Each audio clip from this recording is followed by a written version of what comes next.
আসসালামু আলাইকুম ভিউয়ার্স, চলে এসেছি আপনাদের মাঝে আজকে নতুন একটি রেসিপি নিয়ে। বাই দ্য ওয়ে, আমি আমার ঘরের শেফ রুমেন, আর আপনারা দেখছেন রাহুলস কিচেন। আর আজকের রেসিপি খুব সহজে ঘরে তৈরি করা যায় কিভাবে, চিকেন রোস্ট, সেটা রেসিপি নিয়ে আমি চলে এসেছি। আমি চিকেনগুলো ডুবো তেলে ভেজে নিচ্ছি। চিকেনগুলো কিন্তু আমার ভাজা হয়ে গিয়েছে। এখন আমি চলে যাব মূল রান্নায়। আমি কড়াইতে তেল দিয়ে বেশ কিছুটা পেঁয়াজ আমি বেরেস্তার মতো করে ভেজে নেব। ভিউয়ার্স, আপনারা দেখছেন রাহুলস কিচেন, আর রাহুলস কিচেন মানে খুব সহজেই রান্নাবাড়া করা এবং মজা করে খাওয়া।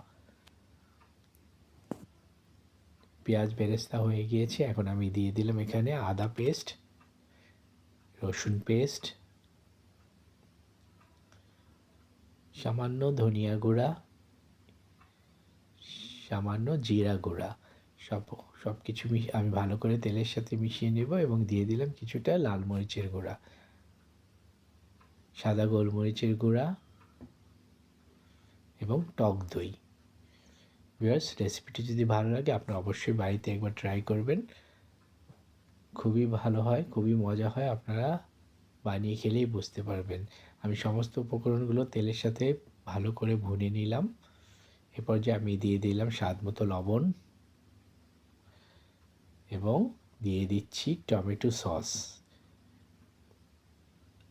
এবার আমি সমস্ত উপকরণগুলো আবার ভালো করে মিশিয়ে নিচ্ছি। ভিউয়ার্স, আমার রেসিপিটি যদি ভালো লাগে আপনারা কিন্তু অবশ্যই লাইক, শেয়ার, কমেন্ট করবেন। আমি দিয়ে দিলাম কিছুটা গরম মশলার গুঁড়া এবং দিলাম তরল দুধ। আবারও আমি সব কিছু মিশিয়ে নিচ্ছি। এই পর্যায়ে আমি দিয়ে দিলাম কাজু এবং পোস্তদানা আমি একসাথে ব্লেন্ড করে নিয়েছিলাম সেই পেস্টটা। আমার কিন্তু মোটামুটি সব কিছু দেওয়া শেষ। এখন আমি ভালো করে মিশিয়ে নেব। দিয়ে দিলাম কিছুটা গুঁড়া দুধ।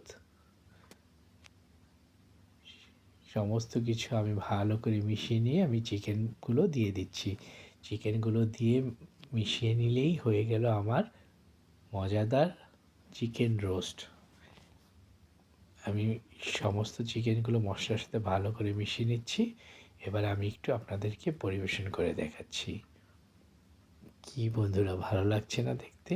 খুবই লোভনীয়। আপনারা কিন্তু অবশ্যই বাড়িতে যখন তৈরি করবেন আমাকে ফিডব্যাক দিবেন কেমন হলো। আমি কিন্তু আপনাদের ফিডব্যাকের অপেক্ষায় থাকি। তাহলে আজকে এই পর্যন্তই। আপনারা সবাই ভালো থাকবেন, আমার জন্য দোয়া করবেন। আমি আপনাদের জন্য দোয়া করি। আল্লাহ আপনাদের সবাইকে ভালো রাখুক, সুস্থ রাখুক। আপনাদের সবার মঙ্গল কামনায় আজকের মতো আমি আবার বিদায় নিচ্ছি। আল্লাহ হাফেজ।